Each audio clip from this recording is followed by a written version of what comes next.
roll on, says Richard Dundas in Nottingham. Waltz with Bashir. Waltz with Bashir. An animated documentary, which sounded like such a strange proposition when I first saw this in Cannes, by Ari Folman, about a massacred Palestinian refugee camp in Lebanon in 1982. The central character, and you've seen the film as well, the central character is our narrator, who basically was in the Israeli army and doesn't remember whether or not he was involved in this event, which seems to have become the cause of a kind of collective national form of amnesia. But an old buddy of his describes to him that he's been having nightmares that he thinks are related to this terrible event, and then he decides to go and speak to other people, and their reminiscences are brought to life through a process of rotoscoped animation. So essentially, it's based on actual interviews that are then.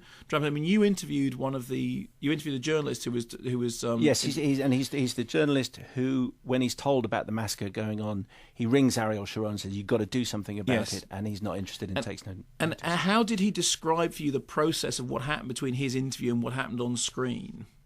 Well, he just said he just did was interviewed as you would do. He was just interviewed. Then they took it away and they did what they did. And they rotoscope, which means you take the original image and you animate it. But what happens because of the possibilities of animation is that it's able to slip from what looks like very, very factual animation into great flights of fantasy, images of a man floating on a huge woman's body, images of soldiers coming out of the sea like something from Zombie Lake, images that are on the one hand strangely beautiful and yet very haunting and mesmerising and dreamlike and nightmarish. Now, in advance of seeing it, I just thought I'm really not convinced that these two subjects will go well together. The kind of the flights of fantasy of animation and the clearly appalling news story behind this.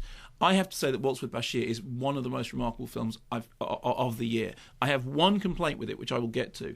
But I sat there watching it in Cannes, and I've seen it again since, and thinking, this is very, very brave. It demonstrates, firstly, what a great year that we were in which animation can include Waltz with Bashir and Wall-E, both of which look like they are potential Oscar nominees, and not just in the animation category. I think Israel has put forward Waltz with Bashir as its contender for the Best Foreign Language Film Oscar, and rightly so.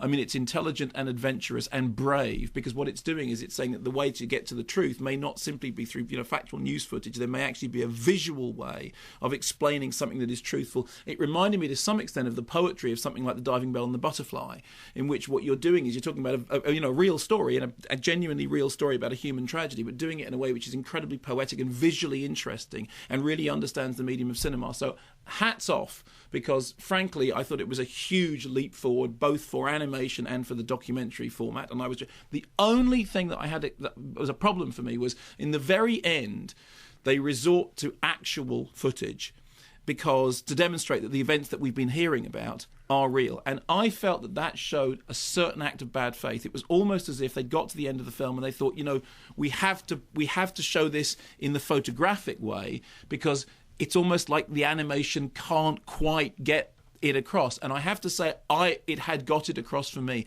I didn't need the shift into reality. I felt that the job was done so well and so adventurously and so intelligently and so of a piece that in the end the intrusion of the non-animated footage seemed to me to be unnecessary. Now, I know other people would disagree, and I know one particular person who said that they absolutely needed to see the real photographic stuff at the end to say to them, this is true.